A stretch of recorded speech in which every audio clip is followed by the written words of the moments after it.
বাড়ির ভেতর থেকে উদ্ধার হলো এক গৃহবধূর ঝুলন্ত দেহ। ঘটনায় শ্বশুরবাড়ির লোকজনদের বিরুদ্ধে খুনের অভিযোগ আনল গৃহবধূর বাপের বাড়ির সদস্যরা। ঘটনাটি ঘটেছে পশ্চিম মেদিনীপুর জেলার দাঁতন থানার অন্তর্গত বামনদা এলাকায়। পুলিশ জানিয়েছে মৃত গৃহবধূর নাম উমা পরিয়া জানা, বয়স 21 বছর, বাড়ি দাঁতন থানার কোরিয়া এলাকায়।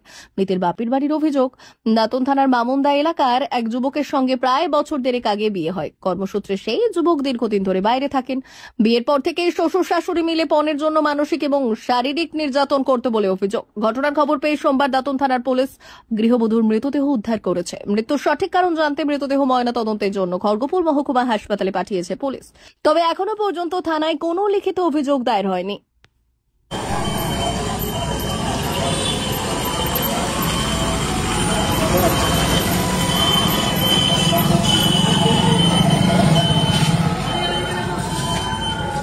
ঘটনা হয়েছে আমার পিসির মেয়ে আর কি, ওকে বিয়ে দেওয়া হয়েছিল বামনদায়।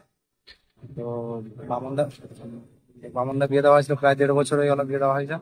তারপরে এদের ঘরে থেকে প্রেসার দেয় যে আজকে আসবাবপত্র জিনিস দেওয়া হয়নি, গয়না দেওয়া হয়নি। তো বায়না দেওয়া হয়েছিল এই পুজোর পরে দেওয়া হবে। তো কালকে এদের বাড়ি থেকে ফোন যায়, মানে পিসির মেয়ে ফোন করে দাদাকে যে আমাকে এসে নিয়ে যাওয়ার। তো দাদা গেছে নিয়ে আনতে। তো প্রথমে ওর শাশুড়ি বলে যে আজ আমাদের বাড়িতে পুজো হচ্ছে, তো আপনারা কালকে এসে নিয়ে যাবেন। দাদা পালিয়ে আসে ওদের দিয়ে। তারপর আবার পিসির মেয়ে মানে বোন ফোন করে বলছে দাদা আমাকে নিয়ে যাও। তারপর পিসির ছেলে যখন ফোন করে, তার ফোন তোলে না আর কি। তারপর কিছুক্ষণ পর পিসির সঙ্গে কথা হয়, অনেক কিছু বাজে ভাষা বলে ওদের বাড়ির লোক থেকে।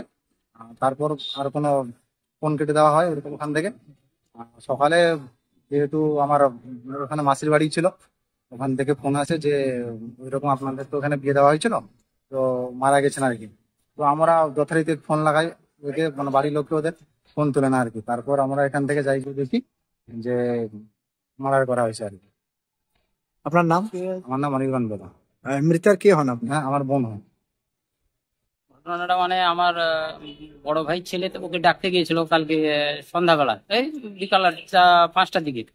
ও তাকে ছাড়েনি, মানে ওর শাশুড়ি আর ওর শ্বশুর প্রচুর নির্যাতন করতো এবং মেয়েটার উপর টর্চার করতো। আমরা এমনি কাছাকাছি গ্রাম বলে কিছু কতটা গেলে সে মেয়েটা যাতে ঘর করে, কিন্তু ও তো কালকে আমাদের পাড়ায় পুজো হচ্ছে, তো পুজোয় ডাকতে গিয়েছিল, আসেনি। তাকে ছাড়েনিও।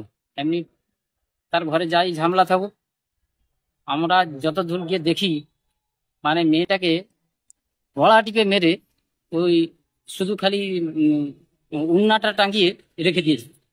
হাত দুটা পালঙ্কের উপর এরকম ছিল, মানে সে পালঙ্কের ডান্ডার উপর, মানে পুরো দাঁড়িয়ে আছে। মানে যদি তাকে সোজা করে দেওয়া হয় এইরকম হয়ে যায়, মানে তাও পাবে না, মানে ফাঁসিটা এমন অবস্থা পুরো, মানে তাকে মেরে মানে দেখানোর জন্য একটু করে দেওয়া হয়েছে। আর আমরা যদি দেখি তার ঘরের লোক কেউ নেই, সব পালিয়ে গেছে।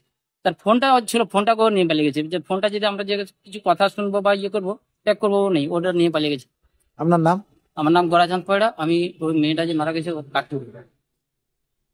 মধ্যরাত্রে তো হয়েছে, আমরা সকালে লোকের মাধ্যমে খবর পেয়েছি যে আমাদের বোন আর নেই।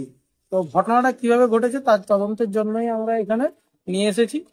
আর তবেই বোঝা যাবে যে কি হয়েছে। আমরা মনে করছি যে এটা সুইসাইড নয়, এটা হচ্ছে মার্ডার কেস।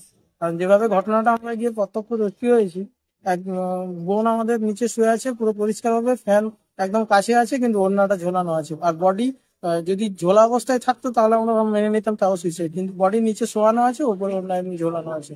এখান থেকে আমরা মনে করছি যে এটা হচ্ছে অ্যাটেম্প্ট টু মার্ডার। আপনার নাম? নাম অদ্বৈত কার্তিক। মৃতার কে হন আপনি? আমার বোন।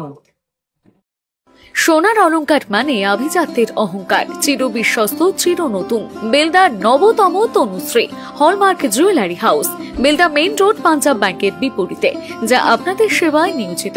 আপনি এখানে পাবেন 100% সোনা, রূপো ও ডায়মন্ড জুয়েলারির আধুনিক নিত্য নতুন ডিজাইনের সমস্ত গহনা। সব পছন্দের সেরা কালেকশনের গহনা পাওয়া যায়। Tanushree hallmark jewellery house, Belda main road, Punjab ব্যাংকের বিপরীতে। যোগাযোগ 9999339860 অথবা 9999349860। বিশেষ দ্রষ্টব্য, আমাদের এখানে গহনার মজুরিতে 10% ছাড় দেওয়া হয় এবং পুরনো হলমার্ক সোনার পরিবর্তে নতুন গহনা কেনার সময় কোনো খাত বাদ দেওয়া হয় না। Tanushree hallmark jewellery house, Belda main road, Punjab ব্যাংকের বিপরীতে।